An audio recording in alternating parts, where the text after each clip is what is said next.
کسی بھی صحیح حدیث سے ایک روایت ہے جو ذرا کمزور ہے، جس میں آتا ہے کہ ایک دفعہ نبی صلی اللہ علیہ وسلم نے فرض نماز کے بعد ہاتھ اٹھائے ہیں، مگر وہ روایت کمزور ہے، اور اگر اس کو صحیح مان بھی لیا جائے تو ایک دفعہ. سمجھ میں آ رہی بات؟ تو کتنی دفعہ؟ ایک دفعہ.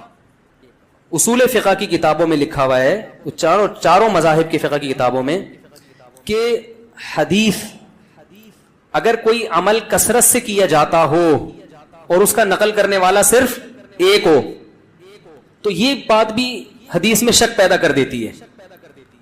ایک دفعہ اگر نبی صلی اللہ علیہ وسلم نے کیا ہے تو پتہ یہ چلا کہ اور وہ بھی اجتماعی نہیں، انفرادی طور پر. سمجھ میں آ رہی بات؟ انفرادی طور پر. تو آپ بھی کبھی کبھار انفرادی طور پر رفع الیدین کر لیں. عام معمول اگر نبی کا نمازوں کے بعد، فرض نماز کے بعد ہاتھ اٹھا کر دعا کرنے کا ہوتا، چاہے اجتماعی یا انفرادی، تو اس کے نقل کرنے والے کثرت سے ہوتے.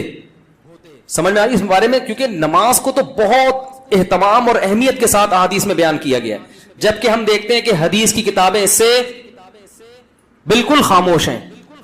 سمجھ میں آ رہی بات؟ دوسرا مسئلہ، بعض حضرات یہ کہتے ہیں کہ بہت ساری حدیثیں ہیں جن میں آتا ہے کہ رسول اللہ صلی اللہ علیہ وسلم نے فرض نماز کے بعد دعا کی بہت ترغیب دی ہے، اور آپ نے فرمایا کہ سب سے زیادہ دعا قبول کس وقت ہوتی ہے؟ فرض نماز کے بعد. اس حدیث کا مطلب سمجھیں. جب بھی ایک حدیث کو بیان کیا جائے گا دوسری احادیث کو سامنے رکھ کر، خود نبی اور صحابہ نے اس حدیث پر کیسے عمل کیا ہے. ہم نبی کو دیکھتے ہیں کہ کہیں بھی نہیں کسی صحیح حدیث میں ملتا کہ نبی صلی اللہ علیہ وسلم کا یہ معمول تھا کہ آپ فرض نماز کے بعد ایسے دعا مانگتے تھے. خلفائے راشدین سے بھی کوئی روایت نہیں ملتی، نہ صحیح نہ ضعیف. بھائی دیکھو ہمارے ہاں تو یہ پابندی سے ہو رہا ہے نا پانچوں نمازوں میں، ہر مسجد میں. اگر صحابہ میں بھی ایسا ہوتا تو کوئی ضعیف روایت تو ملتی نا صحابہ کرام سے، نہ صحیح ہے نہ ضعیف ہے. اور نبی سے بھی کوئی کثرت سے ایک روایت ہے، اس کی سند پہ بھی کیا ہے؟ ٹھیک ہے، بعض نے اس کو صحیح کہا، بعض نے ضعیف کہا، مگر وہ بھی متفق علیہ صحیح نہیں ہے.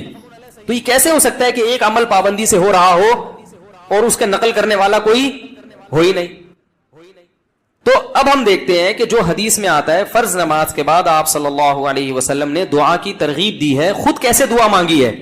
تو ہم دیکھتے ہیں کہ نبی سے دوسری حدیثوں میں کیا ملتا ہے. آپ نے فرمایا جس نے فرض نماز کے بعد اللہم انت السلام پڑھا، کسی حدیث میں آتا ہے آپ نے فرمایا اللہم لا مانع لما اعطیت ولا معطی لما منعت ولا ينفع ذا الجد منک الجد. کسی میں آتا ہے جس نے فرض نماز کے بعد آیت الکرسی. خود آپ کا اپنا معمول بھی یہی.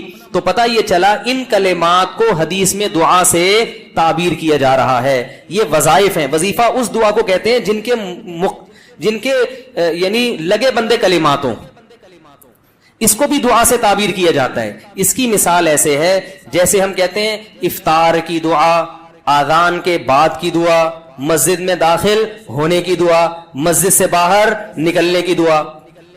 تو وہ دعا کیا ہے؟ اللہم افتح لی ابواب رحمتک، مخصوص کلمات. اذان کے بعد کی دعا کیا ہے؟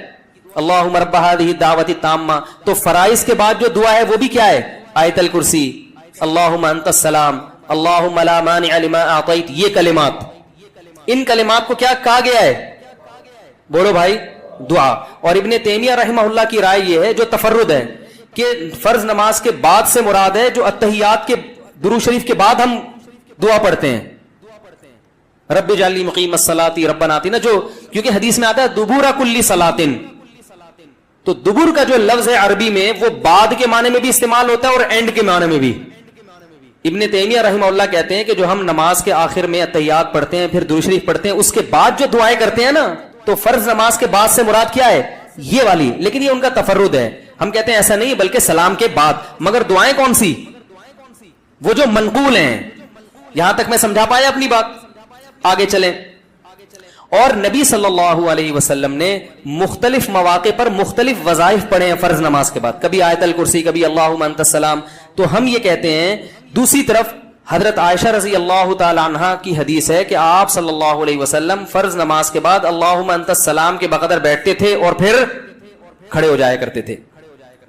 ان دونوں حدیثوں کو ملا کے پتہ چلتا ہے کہ فرض نماز کے بعد جتنے وظائف منقول ہیں یہ سارے نہیں پڑھنے، کبھی کوئی اور کبھی کوئی. اہمیت چونکہ اللہم انت السلام کی زیادہ ہے اور وہ دائمی معمول رہا ہے نبی کا، جیسے حضرت عائشہ کی، تو اس کو ہم نے اہمیت دی. اور ہم کہتے ہیں کہ پھر آپ فوراً کھڑے ہو کر سنتوں میں مشغول ہو جائیں.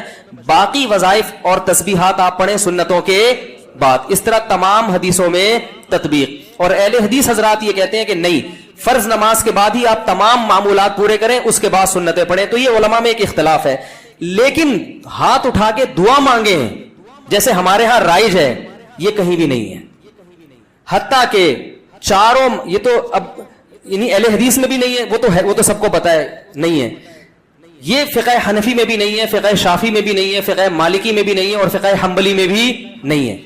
کیونکہ فقہ حنفی کی کتابیں بھی اس سے خالی, فقہ مالکیہ, شافعیہ, حنابلہ ان کی کتابیں بھی اس سے بالکل خالی. نہ صرف خالی بلکہ اس کے مخالف.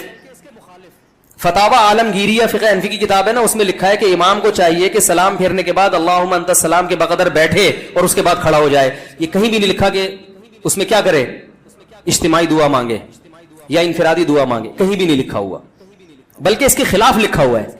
تو اس لیے یہ فقہ حنفی میں بھی نہیں ہے.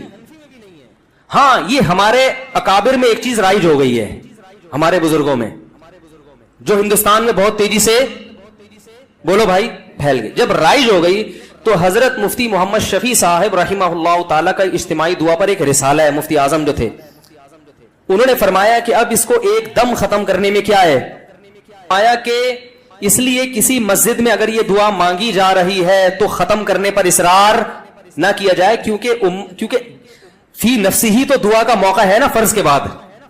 بھائی فی نفسی ہی حدیث میں آتا ہے کہ فرائض کے بعد دعا قبول ہوتی ہے, اس کی یہ کیفیت نہیں ہے. تو فی نفسی ہی نماز کے بعد دعا کا ایک موقع ہے, تو اس میں عوام نے کچھ چیزیں اپنی طرف سے لگا کے اجتماعی ہیئت بنا دی. تو چونکہ ایک ہوتی ہے, ایک چیز کا سرے سے کوئی اصل ہی نہیں ہے, اور ایک اصل ہے مگر اس کی کیفیت منقول نہیں ہے, تو اس میں معاملہ تھوڑا سا کیا ہو جاتا ہے, اہون ہو جاتا ہے, کمتر ہو جاتا ہے. تو اس لیے انہوں نے لکھا کہ چونکہ یہ اتنی زیادہ پھیل گئی ہے, اس کو ایک دم ختم کرنا, اس میں فتنہ بہت ہے, اور خود شریعت ہی فتنے کو پسند نہیں کرتی. تو ائمہ کرام کو چاہیے محبت سے لوگوں کی ذہن سازی کریں, لیکن ایک دم اس کو چھوڑنے کی کوشش, بولو بھائی, نہ کریں. یہ کون کہہ رہا ہے, مفتی اعظم, جو حضرت مفتی تقی صاحب کے کیا تھے, والد. اس لیے کہ میرا جب یہ کلپ جاتا ہے نا تو بہت سے لوگ میرے خلاف ایک طوفان کھڑا کر دیتے ہیں کہ یہ حنفی نہیں ہے, یہ پتہ نہیں, یہ تو بزرگوں ہمارے اکابر کے خلاف چل رہا ہے, تو پتہ نہیں کیا کیا لوگ بنانا شروع کر دیتے ہیں. تو ہمارے اکابر قرآن و سنت کے فالوورز تھے, لیکن اگر کسی اکابر نے کوئی چیز کر دی ہے تو اب یہ تو نہیں کہ اس کو آپ نے لازمی قرآن و حدیثی کے مطابق کرنا ہے کیونکہ ہمارے بزرگ نے کر دی ہے, ایسا تھوڑی ہوتا ہے. کسی بزرگ سے بھی تو خطا ہو سکتی ہے, بڑے بڑے علماء سے خطا ہوئی ہے. میرے شیخ و مرشد مفتی رشید احمد صاحب, جن سے میں اتنے سال بیعت کا تعلق رہا, تو ایسا الفتاوی میں ان کے بعض مسائل سے ہم نے رجوع کیا ہے. ہم نے کہا یہ حضرت کی رائے تھی مگر ہم اس سے متفق, بولو بھائی, نہیں ہے. تو اب کس کا یہ مطلب کہ ہم اکابر کو نہیں مانتے, اور ہمارے شیخ نے بعض چیزوں میں اپنے شیخ سے اختلاف کیا ہے. تو یہ تو علماء میں ہر دور میں چلا آ رہا ہے کہ امام ابو یوسف نے بعض چیزیں امام ابو حنیفہ کی نہیں مانی, تو کیا مطلب وہ امام حنیفہ کو ہی نہیں مانتے تھے. تو اگر بعض اکابر, سب نہیں, اگر ہم اپنے کسی بعض اکابر سے کوئی مسئلے میں اختلاف کر لیتے ہیں تو اس کا یہ مطلب نہیں ہے کہ ہم ان اکابر کو گمراہ سمجھنے لگے ہیں. بعض لوگ کہتے ہیں آپ کا علم زیادہ تھا, یہ ان علماء کا علم زیادہ تھا. تو میں ان سے کہتا ہوں آپ کا علم زیادہ ہے, مفتی شفیع صاحب کا علم زیادہ ہے نا. تو ایسا تھوڑی ہے کہ میرا تفرد ہے. تو حضرت مفتی شفیع صاحب رحمہ اللہ کی بھی رائے تھی. مفتی رشید احمد صاحب بھی بہت بڑے عالم تھے, حضرت مفتی شفیع صاحب کے نائب تھے وہ فتوے میں. ان کا پورا احسن الفتاوی میں ایک رسالہ ہے کہ فرائض کے بعد رفع الیدین سے دعا نہیں ہے, پورا رسالہ لکھا ہے انہوں نے. تو وہ بھی تو ہمارے اکابر ہی میں سے ہی تھے. تو ہاں یہ کہہ سکتے ہیں کہ اکابر میں اس مسئلے میں کیا ہے, اختلاف ہے. تو ٹھیک ہے, آپ کو جس کی رائے زیادہ بہتر لگے آپ اس کی رائے کو فالو کریں, دوسرے کی رائے پر طنز نہ کریں. آپ کو اگر میری رائے غلط لگتی ہے تو آپ ان اکابر کی رائے کو فالو کریں, ہم پہ طنز نہ کریں. اور ہمیں اگر یہ رائے صحیح لگتی ہے تو ہم اس رائے کو فالو کریں. میں کبھی اس مسئلے پہ کسی دوسرے بزرگوں یا اکابر پر طنز نہیں کرتا. مجھے لوگ آ کے بتاتے ہیں کہ فلاں مسجد کے امام اجتماعی دعا کراتے ہیں, میں کہتا ہوں بھائی ٹھیک ہے, وہ اپنی رائے ہوگی ان کی, اس کی وجہ سے نہ اس امام کی توہین جائز. بلکہ میں تو یہاں تک کہتا ہوں میری مسجد میں بھی جب مؤذن صاحب پڑھاتے ہیں نماز تو وہ اجتماعی دعا کراتے ہیں. مؤذن صاحب میں نے کبھی آپ کو منع کیا؟ میں اس لیے منع نہیں کر رہا, میرے مقلد تھوڑی ہیں. یہ کہہ سکتے ہیں بھائی فلاں امام بھی کر رہے ہیں, فلاں بزرگ بھی کر رہے ہیں, فلاں وہ عالم, وہ آپ سے بڑے عالم ہے, وہ کر رہے ہیں, تو یہ میرے تھوڑی مقلد ہیں. تو میں کیا کہوں گا بھائی, جب ایک اتنے بڑے عالم کو فالو کر رہے ہیں تو میں کیا کہہ سکتا. میں اپنی رائے دلائل کی دنیا میں پیش کر دوں گا, بھائی یہ سمجھ میں آ رہی ہے ٹھیک ہے, نہیں آ رہی ہے تو بھی ٹھیک ہے. کوئی اتنا بڑا ایشو نہیں ہے کہ جس پہ ہم ایک دوسرے کے خلاف مناظرے کریں, فتوے دیں. ساری مسجدیں جتنی بھی ہیں اس سب میں اجتماعی دعا ہوتی ہے. لوگ مجھے آ کے